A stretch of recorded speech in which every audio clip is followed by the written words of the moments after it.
Well, hello everyone. I am so happy to be holding a Sony A7C Mark II in my hand, finally.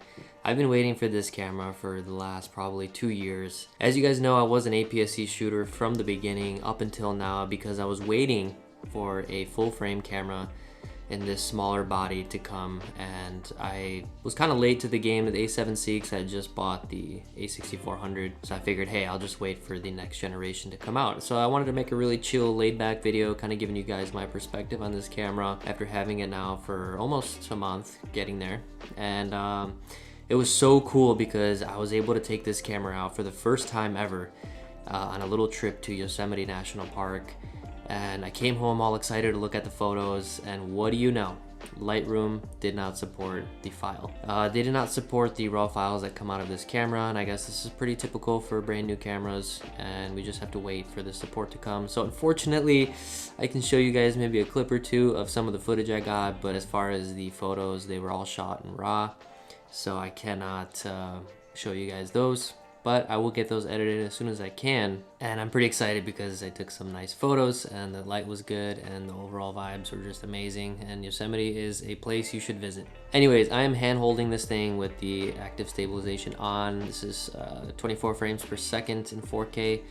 422 10-bit, and I'm shooting on a Cinetone slightly modified profile. I did a little adjustments in camera, but otherwise no grade. So the video in this thing is outstanding. I'm gonna film just maybe a little sequence here, making some coffee so you guys can see what that footage looks like.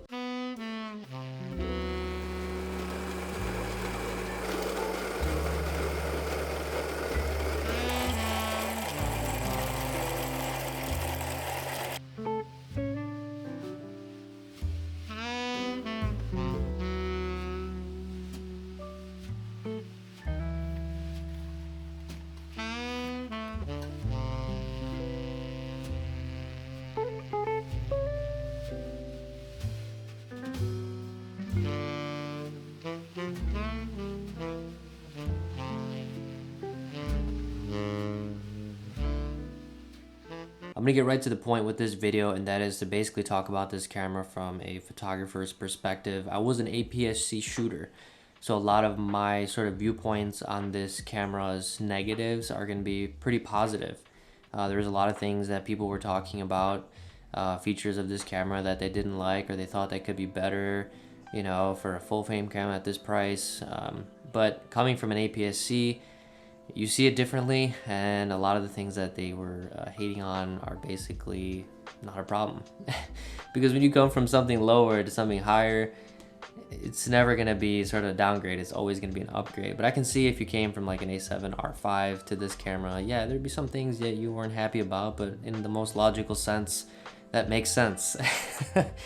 So I think people just need to check their perspective and realize that this camera packs a lot of punch and is great. And yeah, we're gonna go over some of those features in a really laid back format, so let's do that right now. So before we get into some of the analysis of the features that people didn't really like and my experience as a photographer with them, I just wanted to show you guys my setup and how I'm rocking it. How I'm rocking this sick street setup that's very compact. So first thing I'll talk about is the lens. As you can see, I've got this Samyang 24mm f2.8. Dude, I am telling you, this lens is like 100 and I think I'll put it up on the screen. It's like 150 or 60 grams, and it just makes this camera feel very lightweight. It feels like my A6400. It just feels like perfect for this camera. I mean, it's not front heavy. You don't even feel it. Like, all you feel is the weight of the body, and it's not back heavy. It's like perfectly balanced.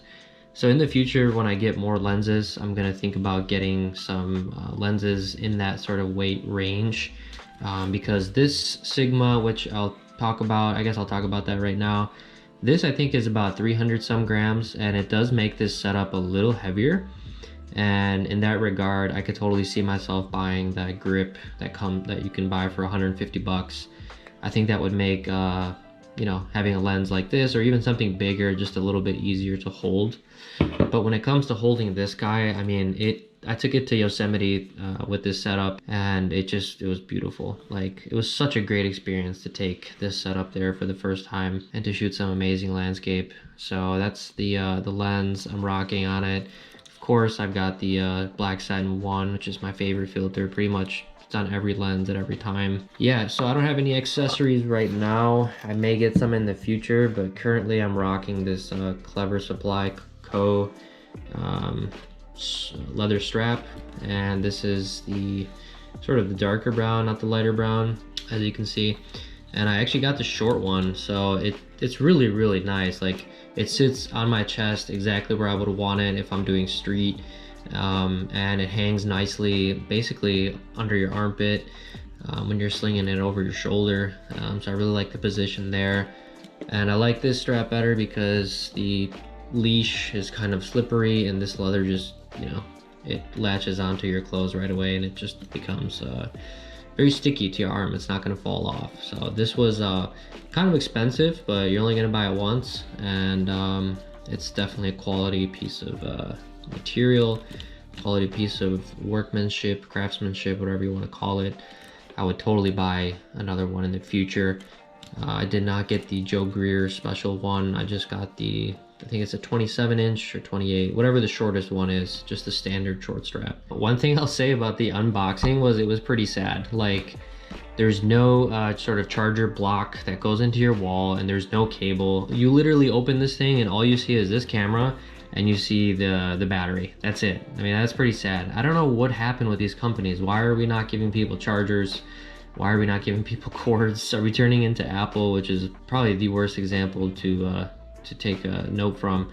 So yeah, let's get some standard stuff that we used to get in our camera boxes. So yeah, I was gonna make a video actually on that unboxing, but I decided not to because that was like the saddest thing in the world. Probably the most controversial thing about the A7C II was the EVF, the fact that it was only slightly better than the A7C, maybe even not better according to some people, but you know, I have experience with the A6400, and I gotta be honest, it looks similar in size. There might be a little bit more magnification.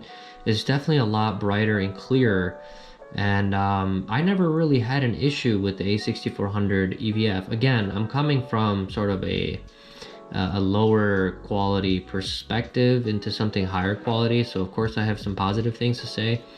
I could totally see if I came from, let's say, a Leica Q3 viewfinder or A7R5, that I would have some negative things to say. But I think overall, you're getting a camera in the rangefinder sort of niche, which not a lot of companies are making now, and I think that it totally suits the camera.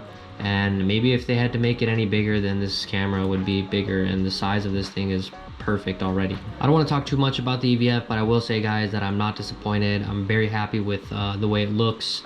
And one thing that I really enjoy, because I'm going to move on to the next topic, which is this screen, is I like the fact that you can open it, turn it, close it, and this is almost like a sort of, I don't want to say, yeah, I would say it, a film camera experience. You're going to take your shot, right? And then you're not going to be able to look back at your screen and see what it looks like.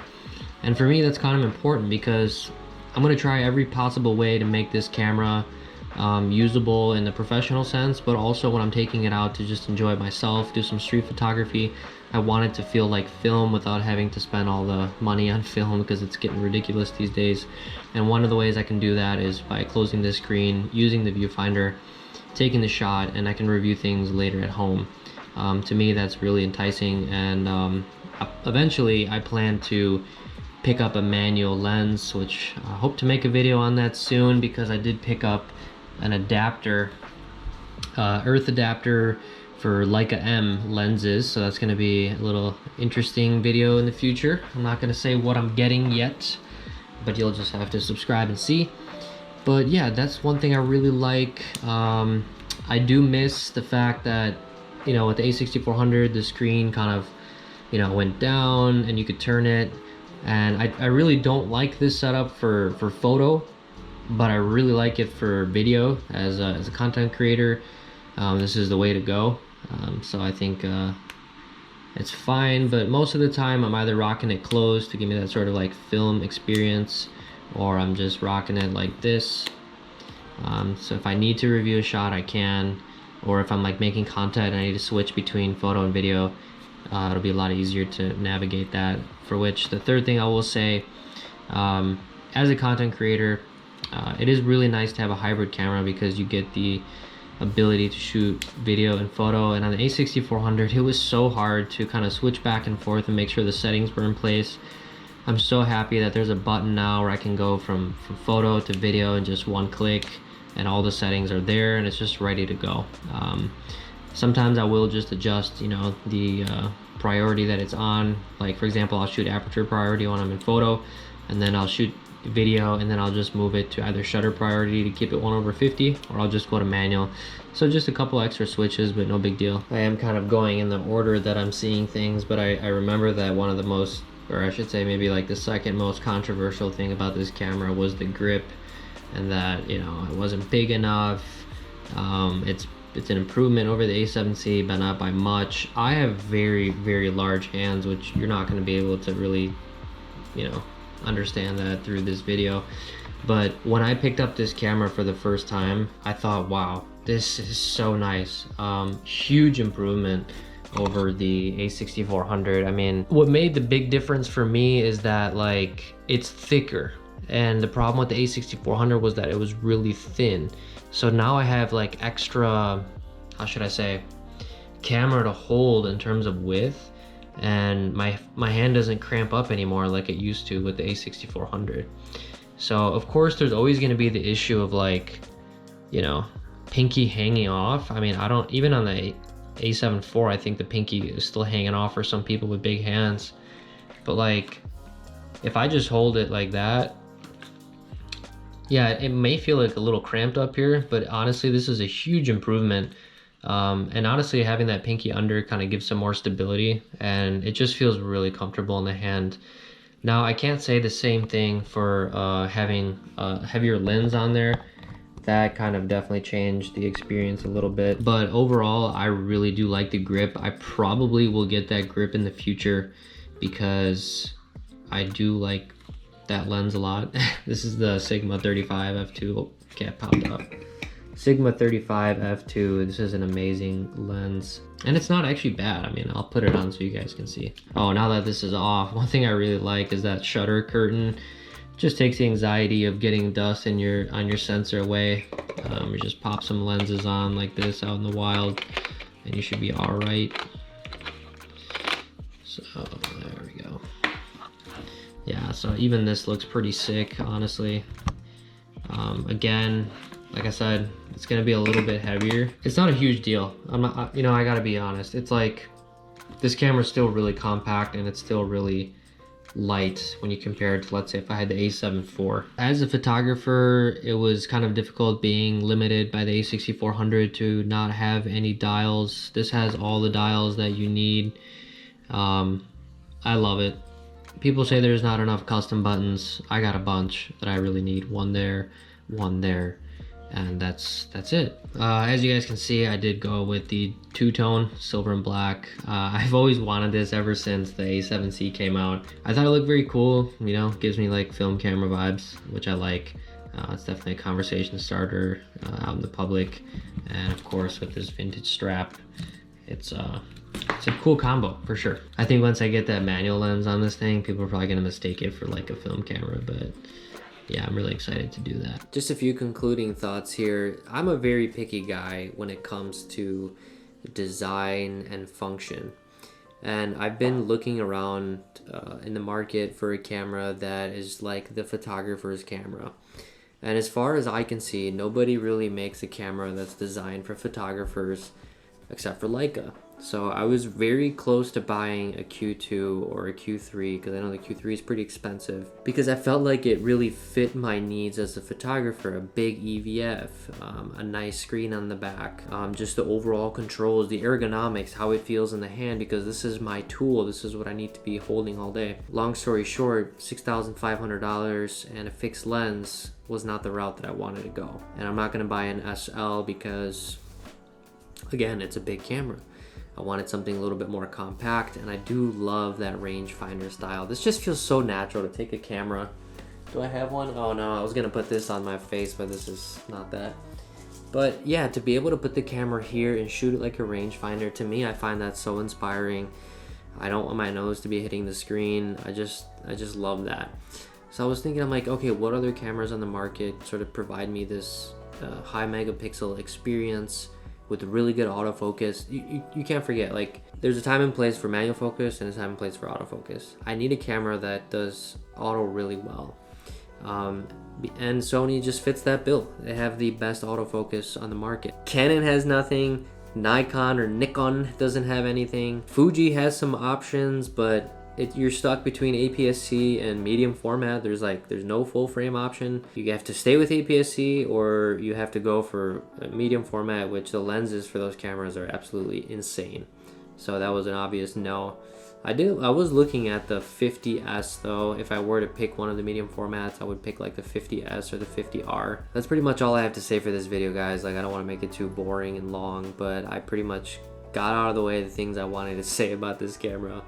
I would recommend it 10 out of 10 for anybody that's even borderline interested in this camera. You're not going to find anything else on the market. I don't even care about that new Nikon ZF that came out. Okay, it looks like a film camera.